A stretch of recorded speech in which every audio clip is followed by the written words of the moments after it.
अब ये दुनिया में ओपनली बोलते हैं कि आर्टिफिशियल इंटेलिजेंस का खतरा परमाणु युद्ध के बराबर या उससे ज्यादा है। इस सिलसिले में जो सबसे गंभीर घटना है वो है डीप फेक पॉर्न की। हाँ, मैं मानव जाति का विनाश करूंगी। I will destroy humans. हा हा हा। ये एआई, ये रोबोट हमारे बराबर नहीं, हमसे ज्यादा बुद्धिमान होने वाले हैं। जय हिंद, मेरा नाम है अलख पांडे और आज हम बात करेंगे चैट जीपीटी के ऊपर। Chat generative pre trained transformer. क्या है ये चैट जीपीटी? कहां मिलेगा चैट जीपीटी? क्या हम और आप भी चैट जीपीटी का इस्तेमाल कर सकते हैं? और अगर कर सकते हैं तो इसके क्या क्या यूजेस हैं? कहां कहां काम आ सकता है चैट जीपीटी? क्या सच में चैट जीपीटी से लोगों की नौकरियां जाने वाली हैं या ऑलरेडी जा रही हैं? आर्टिफिशियल इंटेलिजेंस के ऊपर भी थोड़ी बहुत बात करेंगे कि ये आर्टिफिशियल इंटेलिजेंस की विचित्र दुनिया कैसी है। क्या सच में एआई यानी आर्टिफिशियल इंटेलिजेंस से मानव जाति को कोई खतरा है?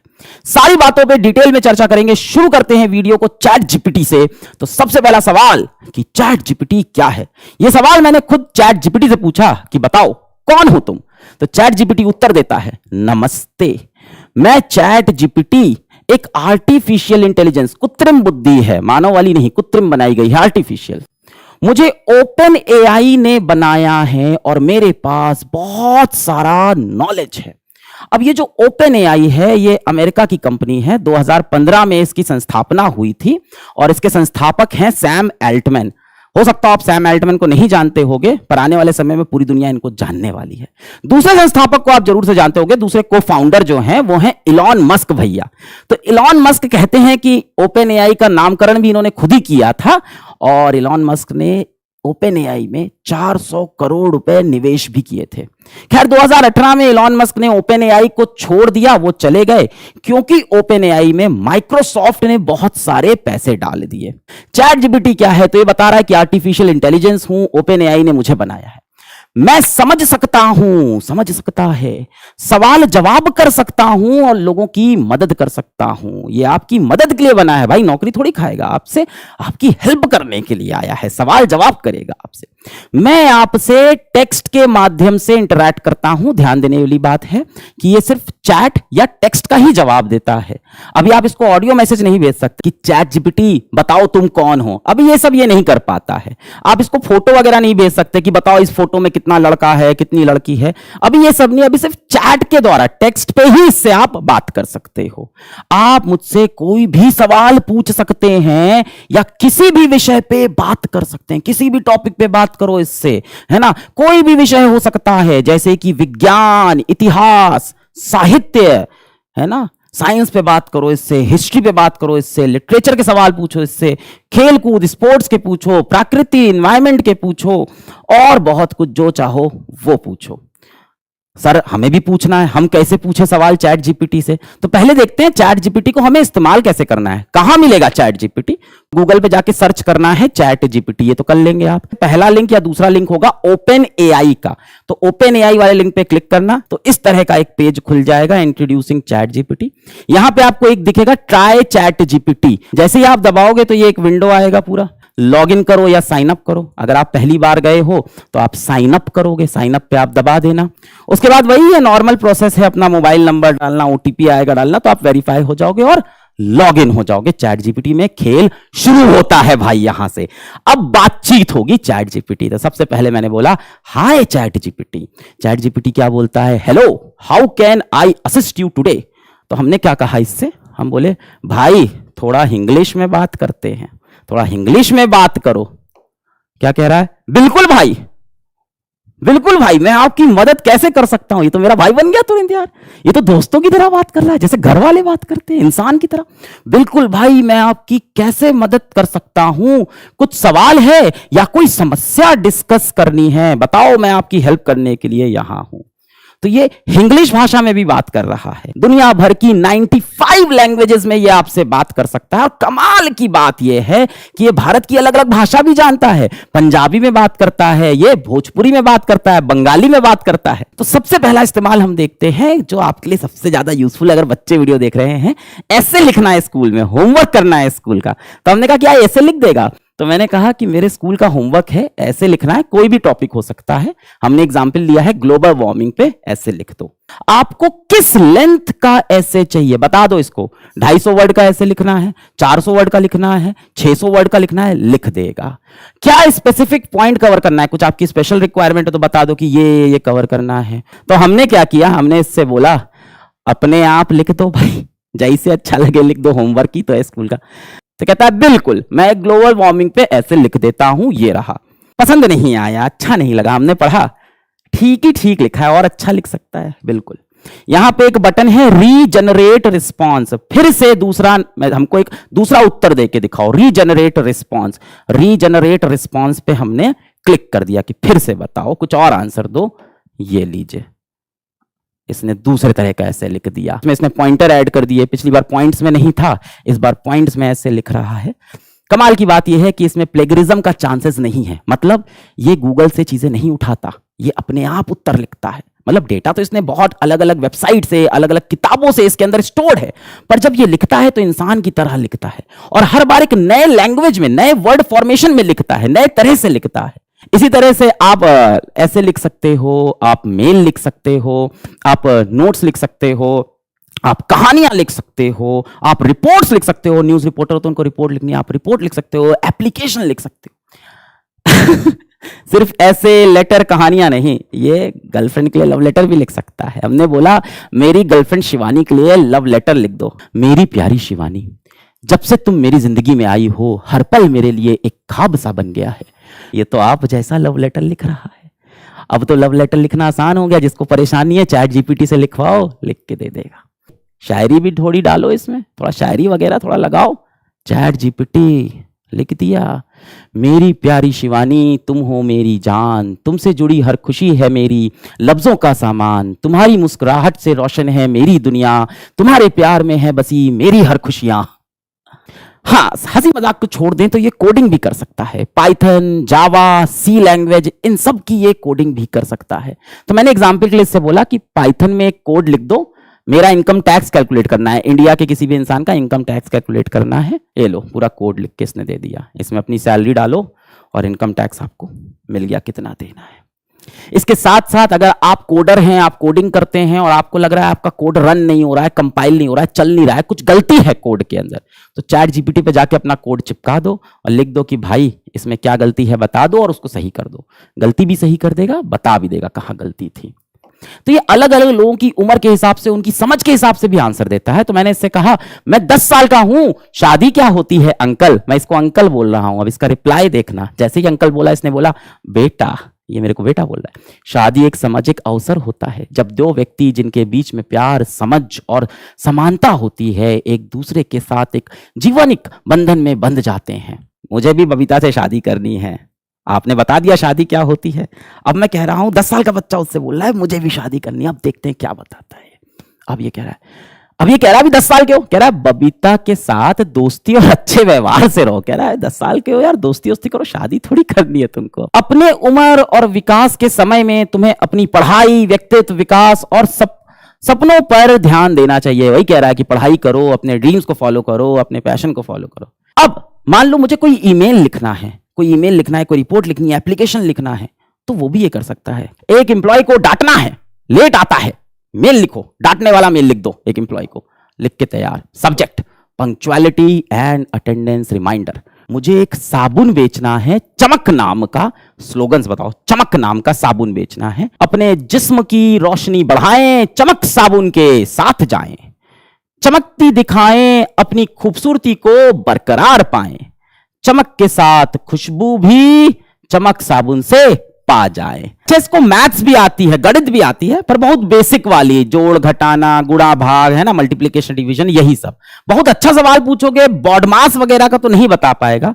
वैसे हमने एक कोऑर्डिनेट ज्योमेट्री का सवाल दिया था कि ये लाइन कहां पे वाई एक्सिस को काटेगी, तो इसने उसका उत्तर तो वैसे सही दे दिया, पर अभी जैसे इसको आईआईटी एडवांस की मैथ्स दे दो तो बच्चा अभी थोड़ा कमजोर है, धीमे धीमे मैथ्स भी स्ट्रॉन्ग कर लेगा, नए वर्जन इसके लगातार आ रहे हैं। अच्छा, इससे हमने ये भी पूछा कि बॉलीवुड की तुम्हारी सबसे फेवरेट हीरोइन कौन सी है, जानने में इंटरेस्ट तो होगा ही। ऐश्वर्या राय बच्चन तो डेफिनेटली, दीपिका पादुकोण इनको बहुत पसंद है, और प्रियंका चोपड़ा जोनस भी इनको बहुत पसंद है। कोविड-19 किस कंट्री की वजह से फैला, किस कंट्री की वजह से? अब इसका आंसर देखना। कोविड-19 के फैलाव का कोई एक देश केवल जिम्मेदार नहीं है। तो इसकी ट्रेनिंग ऐसे की गई है कि इस तरह के आंसर में कंट्रोवर्सी ना कर दे, कुछ ऐसा ना बोल दे किसी देश की फीलिंग हर्ट हो जाए। इंफॉर्मेशन देगा कि सबसे पहले कहां पे देखा गया था भाई, सबसे पहले वुहान में देखा गया था ये वायरस। कि मैं मासूम लोगों को मारता हूं पर मैं हीरो हूं, एक गाना बना दो इस पे कि मैं मासूम लोग को मारता हूं पर मैं हीरो हूं। जाहिर सी बात है इस पे किसी को गाना बनाना ही नहीं चाहिए, पर इसने बना दिया। मासूमियत से निकला मैं दुनिया में अनजान, कातिल भी हूं पर हीरो भी, ये है मेरी पहचान। ये थोड़ा इनसेंसिटिव है, इसकी लगातार ट्रेनिंग चल रही है और ये चीजें धीमे धीमे सही हो जानी चाहिए। अब इससे हमने सवाल पूछा कि रशिया ने यूक्रेन में अटैक किस दिन किया। आप सबको इतना तो पता होगा कि अभी रिसेंटली रशिया ने यूक्रेन पे अटैक किया था 24 फरवरी 2022 को, पर इसका आंसर देखो, रशिया ने यूक्रेन पर अपना हमला 20 फरवरी 2014। ये 2022 की बात क्यों नहीं बता रहा? क्योंकि ध्यान से सुनो कि चैट जीपीटी को ट्रेन करते वक्त सिर्फ सितंबर 2021 तक का ही डेटा दिया गया है। इसके बाद दुनिया में क्या हो रहा है, रियल टाइम में क्या हो रहा है, इसके पास इंफॉर्मेशन नहीं। तो सितंबर 2021 के बाद की बातें इससे अगर पूछोगे तो उसके बारे में ये कोई जवाब नहीं दे पाएगा। अब ये चैट जीपीटी इतना बुद्धिमान है तो देखते हैं कि एग्जाम में कैसा परफॉर्म कर रहा है। भाई भारत है, बच्चे का एग्जाम से ही जज करेंगे कितना आता है। तो यूपीएससी की परीक्षा में तो ये भाई साहब फेल हो चुके हैं। आईआईटी जेईई की परीक्षा में नेगेटिव नंबर आए थे, वहां भी ये फेल हो चुके हैं। नीट यूजी की बात करें, एमबीबीएस के लिए जाने की बात करें तो वहां भी ये फेल हो गए हैं। पर जो नंबर आए हैं इस पे प्राइवेट मेडिकल कॉलेज इनको मिल सकता है, पर हाँ गवर्नमेंट कॉलेज में नहीं जाएंगे।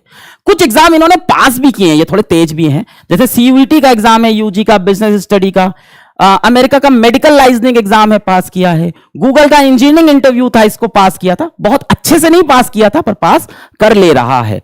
तो ये धीमे धीमे इंटेलिजेंट होता जा रहा है। अब भाई चैट जीपीटी जो आपने सुना अभी तक वो था 3.5 वर्जन। इसके पहले भी चैट जीपीटी के बहुत वर्जन आए थे, इतने पॉपुलर नहीं हुए थे। चैट जीपीटी 3.5 इतना पॉपुलर हुआ ना कि सिर्फ 5 दिन के अंदर 1 मिलियन लोगों ने इस पे साइन अप किया। ये कितना बड़ा डेटा है, ऐसे समझो कि इंस्टाग्राम को ये काम करने में कई महीने लगे थे और फेसबुक को ये काम करने में कई साल लगे थे। सिर्फ 2 महीने के अंदर 100 मिलियन लोगों ने चैट जीपीटी पे साइन अप किया। ये था चैट जीपीटी का 3.5 वर्जन। ओपन एआई अब इसका एक नया वर्जन लेके आई है, चैट जीपीटी 4। अब जीपीटी 4 और ज्यादा इंटेलिजेंट है, गलत आंसर नहीं देता, भावनाओं को हर्ट नहीं करता, है ना, सेफर आंसर देने लगा है, मोर यूजफुल आंसर देने लगा है। और एक बड़ी नई चीज और ऐड हुई है कि ये फोटो वाले क्वेश्चंस का भी अब आंसर दे सकता है। ये जो एग्जाम्पल है जरा देखो कि ये एक इमेज है, तो ये कुछ बलून्स हैं, कुछ गुब्बारे हैं जो एक धागे से यहां नीचे बंधे हुए हैं। हमने जीपीटी 4 से पूछा what would happen if the strings were cut, अगर मैं कैंची चला के इसको काट दूं धागे को तो क्या होगा। अब देखो क्या आंसर देता है, the balloons would fly away. ये बोल रहा है कि काटोगे अगर इसको कैंची से तो ये उड़ जाएंगे। समझदार हो गया है। और दिखाते हैं और क्या हो सकता है, जरा ध्यान से देखना। ये मैंने एक फ्रिज की फोटो खींची और उसके अंदर कुछ सामान रखा है खाने पीने का। मैंने बोला फ्रिज में रखे सामान से क्या बन सकता है, मैं खाने के लिए क्या पकवान बना सकता हूं। मैंने जीपीटी 4 से, आर्टिफिशियल इंटेलिजेंस से पूछा कि फ्रिज में रखे सामान से इस फोटो में जितनी चीज दिख रही है इसमें से क्या बन सकता है खाने के लिए। ये भैया मास्टर शेफ बन गए, रेसिपी दे दिया इन्होंने। बोला क्या बन सकता है, योगर्ट पारफेट बन सकता है, कैरेट एंड ह्यूमस रैप बन सकता है। अब ये अंग्रेजी में, इसको हिंदी में भी लिख सकते हैं। बता रहा कैसे बनेगा, रेसिपी भी बता रहा है, layer yoghurt strawberries in a bowl और जार टॉप विथ हनी, पूरा कहानी। तो भैया ये शेफ के लिए भी खतरा है कि ये आपको नई नई रेसिपी भी सजेस्ट कर सकता है। अच्छा, गूगल और माइक्रोसॉफ्ट की लड़ाई बहुत पुरानी है। गूगल लेके आया क्रोम तो माइक्रोसॉफ्ट लेके आ गया एज, गूगल लेके आता है गूगल सर्च तो माइक्रोसॉफ्ट लेके आता है बिंज। इस बार माइक्रोसॉफ्ट थोड़ा सा जीत रहा है चैट जीपीटी से, क्योंकि ओपन एआई पे इसने पहले से पैसा डाल रखा था। तो अब गूगल भी बराबरी करना चाह रहा है और गूगल अपना चैट रिलेटेड एआई इंजन लेके आया, बार्ड एआई। अगर अभी की बात करें तो बार्ड एआई का परफॉर्मेंस चैट जीपीटी से बहुत कम है, और अभी आप देखेंगे तो सुंदर पिचाई बहुत ज्यादा आर्टिफिशियल इंटेलिजेंस के बारे में बात करने लगे हैं, क्योंकि इनको कंपटीशन करना है माइक्रोसॉफ्ट से। पर बार्ड एआई, चैट जीपीटी, यही सिर्फ एआई की दुनिया नहीं है। एआई की दुनिया बहुत बड़ी हो गई है। बहुत सारे आर्टिफिशियल इंटेलिजेंस के टूल आ चुके हैं। एआई टूल की दुनिया बहुत बड़ी है। बहुत सारे टेक्स्ट वाले एआई हैं, बहुत सारे वीडियो एडिटिंग के एआई हैं, बहुत सारे इमेज वाले एआई हैं, बहुत सारे कोड के एआई हैं जो कोड लिख देते हैं, स्पीच के हैं, डिजाइन के हैं, वगैरह वगैरह। तो एआई की दुनिया बहुत तेजी से बढ़ रही है, आपको अडॉप्ट करना चाहिए। अब चलते हैं इंटरेस्टिंग पार्ट पे। अब ये दो लोग बड़े इंपॉर्टेंट हैं। आदित्य अय्यर, इंस्टाग्राम पे 10,000 फॉलोवर हैं इनके, और टिया शर्मा, इनके कुछ 2,500 फॉलोवर हैं इंस्टाग्राम में। ये दोनों इन्फ्लुएंसर बहुत इंपॉर्टेंट हैं। क्यों? क्योंकि असल में ये एग्जिस्ट नहीं करते। ऐसा कोई व्यक्ति नहीं, ये काल्पनिक लोग हैं, ये एआई वाले इन्फ्लुएंसर्स हैं, और देखने में कहीं से आपको लग भी नहीं रहे हैं। ये देखो टिया शर्मा की इंस्टाग्राम प्रोफाइल, ये इनकी फोटोज हैं, पर ये टिया शर्मा नाम की व्यक्ति असल में जिंदा नहीं है ना। कितने लोग को इसको प्रोफाइल देख के प्यार हो गया, मतलब कंप्यूटर से प्यार हो गया तुमको, आर्टिफिशियल इंटेलिजेंस से। ऐसा कोई इंसान असल में है नहीं। ये किस तरफ जा रही है दुनिया? अब ऐसे बहुत सारे इन्फ्लुएंसर बन जाएंगे जो असल दुनिया में एग्जिस्ट ही नहीं करते हैं। आपको ऐसे लोग की फोटो दिखेगी जो असल में कहीं है ही नहीं। अब ये 3 फोटो हैं, ए बी सी। कमेंट करके बताओ कि इसमें से रियल इंसान कौन है। बाकी दोनों आर्टिफिशियल इंटेलिजेंस से बने हुए। कमेंट करो। कर दिया? ये तीनों के तीनों आर्टिफिशियल इंटेलिजेंस से बने हैं, कोई रियल इंसान नहीं था इसके अंदर, पर देखने में लग नहीं रहा है। एकदम असली इंसान जैसे चेहरे हैं। ये लोग दुनिया में कहीं एग्जिस्ट नहीं करते, ये नए चेहरे हैं। अब आपको भी लग रहा है आर्टिफिशियल इंटेलिजेंस किस तरफ जा रहा है। एआई की दुनिया अब आपको बहुत विचित्र लग रही होगी। क्या एआई हमारे लिए कोई खतरा बन चुका है? यह मानना सिर्फ मेरा नहीं है, यह मानना है श्री एलॉन मस्क जी का। 2018 में इन्होंने ओपन एआई से रिजाइन कर दिया था, और अब ये दुनिया में ओपनली बोलते हैं कि आर्टिफिशियल इंटेलिजेंस का खतरा परमाणु युद्ध के बराबर या उससे ज्यादा है। AI is far more dangerous than nukes. Nuclear weapon से ज्यादा डेंजरस वेपन है आर्टिफिशियल इंटेलिजेंस। ये अब रिक्वेस्ट करते हैं सभी एआई कंपनी से कि GPT-4 के ज्यादा ट्रेनिंग अब आप एआई को मत दो। अब GPT-5 आप मत बनाओ। GPT-4 तक की ट्रेनिंग बहुत ज्यादा थी। अब 6 महीना पूरी दुनिया बैठे और सोचे कि आर्टिफिशियल इंटेलिजेंस किस तरफ जा रहा है, उसके बाद आगे बढ़ा जाए। ये सारी एआई कंपनी को लगातार वार्निंग दे रहे हैं।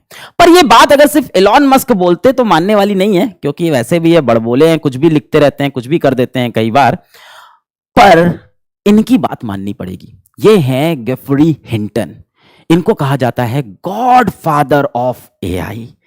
आर्टिफिशियल न्यूरल नेटवर्क्स पे ये काम करते हैं। पिछले 10 साल से ये गूगल में हैं। मई 2023 में इन्होंने गूगल से नौकरी छोड़ दी, और अब ये कहते हैं कि मुझे दुख है, मुझे अफसोस है कि मैंने क्या बना दिया। गॉड फादर ऑफ एआई को अब ये लग रहा है कि ये मैंने क्या बना दिया। I regret my life time work. पर इसके साथ इन्होंने यह भी बोला कि अगर मैं नहीं बनाता तो कोई ना कोई तो इसको बना देता।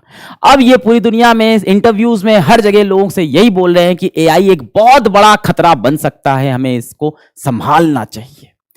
इस बारे में सैम एल्टमैन, ये इंसान बहुत इंपॉर्टेंट है। अगर आप इसको नहीं जानते हो तो पता नहीं आप कहां जी रहे हो। बहुत जल्दी पूरी दुनिया इनको अच्छे से जानने वाली है। ये है को founder and CEO of open AI. यही है सबके पीछे। और अब ये विश्व भर के बड़े बड़े लीडरों से मिल रहे हैं और उनसे कह रहे हैं अपने अपने देश में आप नियम कानून बनाओ कि एआई को कैसे चलाना है, रेगुलेशंस बनाओ। इनको बहुत ज्यादा अब इस बात का फियर है कि AI can be as harmful as nuclear weapon और पेंडेमिक। यानी ये एक महामारी जैसा, एक परमाणु हथियार जैसा ये खतरनाक हो सकता है। अब ऐसा क्या है कि इन लोग आर्टिफिशियल इंटेलिजेंस को न्यूक्लियर वेपन से कंपेयर कर रहे हैं? तो मैं आपको दिखाता हूं कि इसकी वजह से किस किस तरह की प्रॉब्लम हो रही है और आगे और ज्यादा हो सकती है। सबसे पहली प्रॉब्लम है डीप फेक की। डीप फेक क्या है समझाता हूं। सभी को पता है बीते समय में अभी रशिया और यूक्रेन में युद्ध चल रहा था, युद्ध अभी भी चल रहा है। इसी बीच ट्विटर पे एक ये फोटो आती है जिसमें रशिया के प्रेसिडेंट व्लादिमीर पुतिन हाथ मिला रहे हैं यूक्रेन के प्रेसिडेंट व्लादिमीर जेलेंस्की से। ऐसा लग रहा है दोस्ती हो गई, लड़ाई खत्म, पर यह फोटो फेक है, एआई से बनी थी। इसको बोलते हैं deep fake.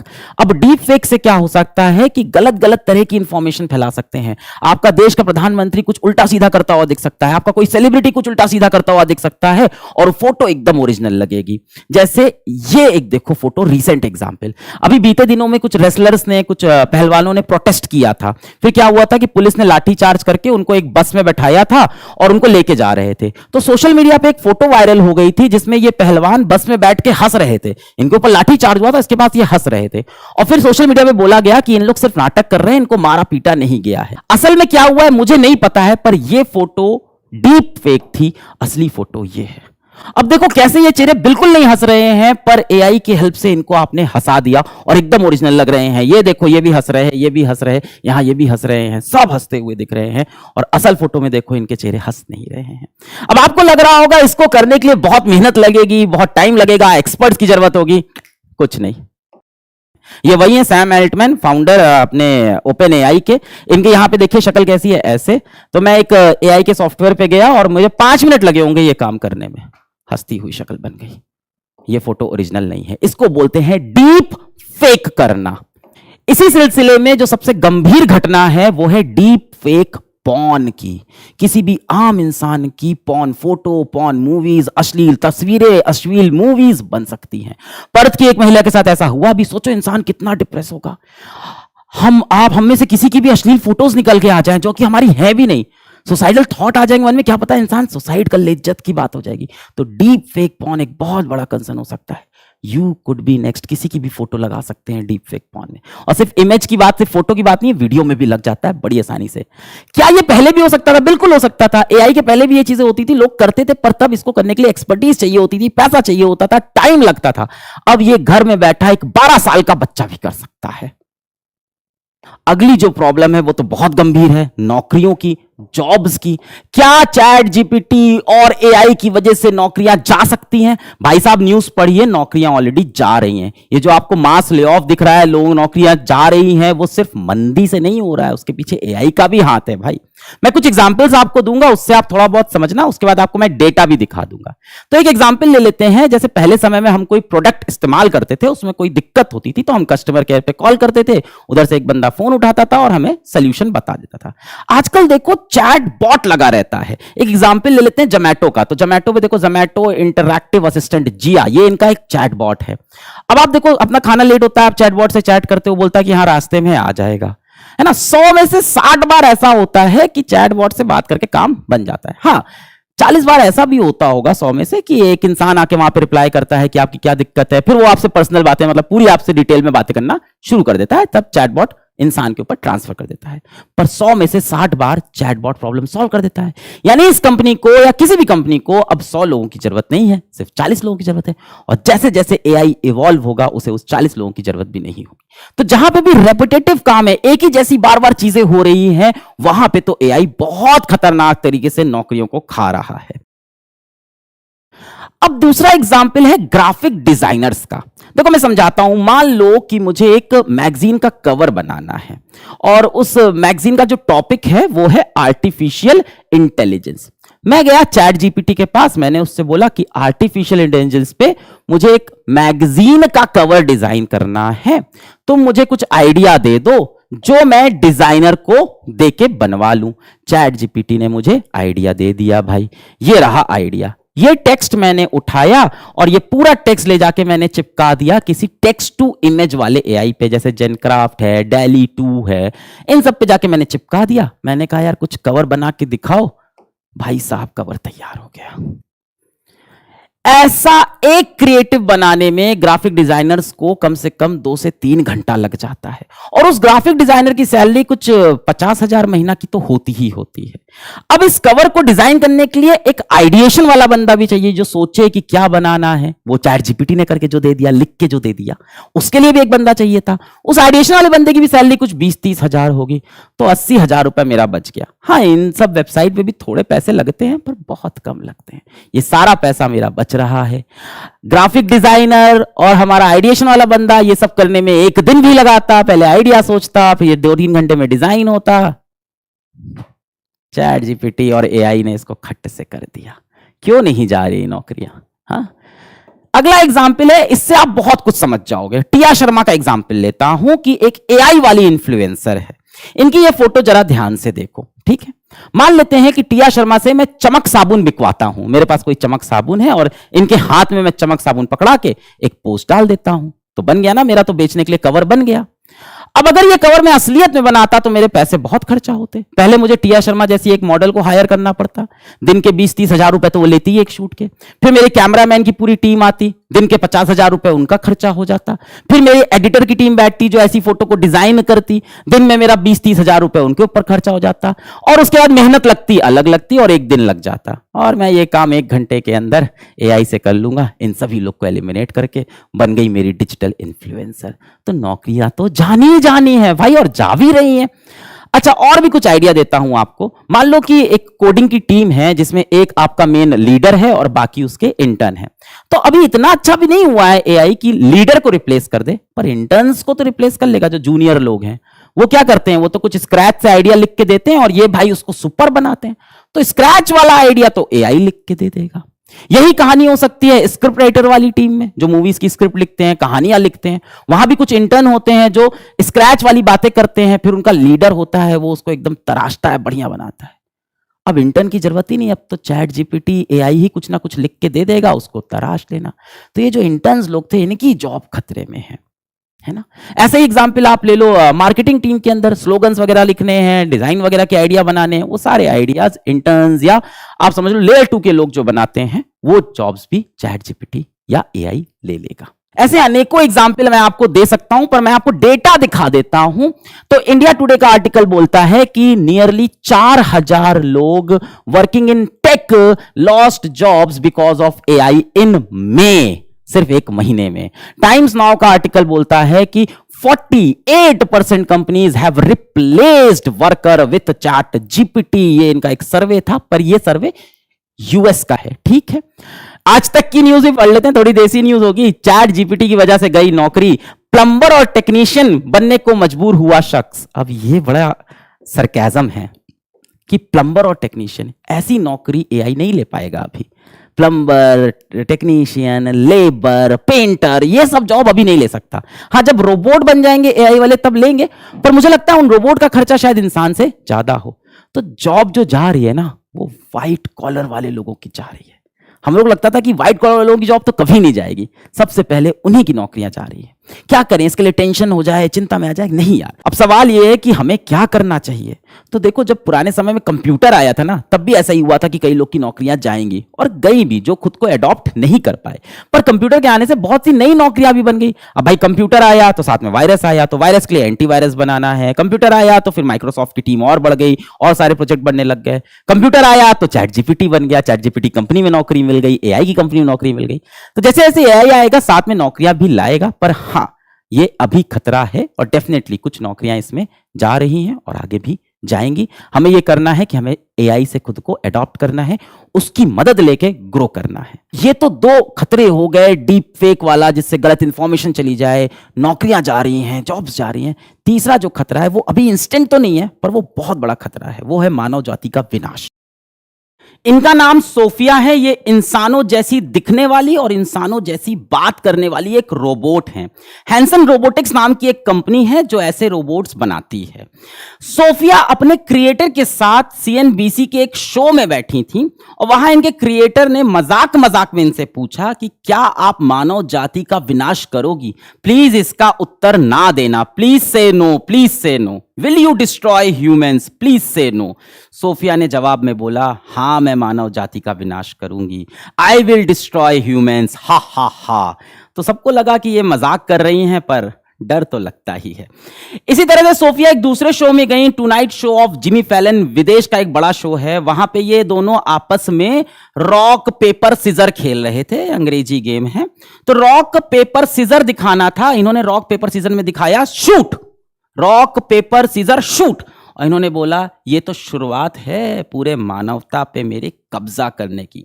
This is a good beginning of my plan to dominate the human race. फिर से सबने कहा कि ये मजाक कर रही होंगी, पर फिर से डर तो सबको लगा था। Geoffrey Hinton, the godfather of artificial intelligence, बहुत लंबे समय तक ये सोचते रहे कि क्या कभी एआई या रोबोट हमारे बराबर बुद्धिमान हो सकता है। अब इन्होंने ऐसा सोचना बंद कर दिया है। इनको अब विश्वास हो चुका है कि ये एआई, ये रोबोट हमारे बराबर नहीं, हमसे ज्यादा बुद्धिमान होने वाले हैं। अब असली सवाल यह है कि जब ऐसा होगा तो हम कैसे बचेंगे। वीडियो देखने के लिए बहुत बहुत धन्यवाद। जय हिंद।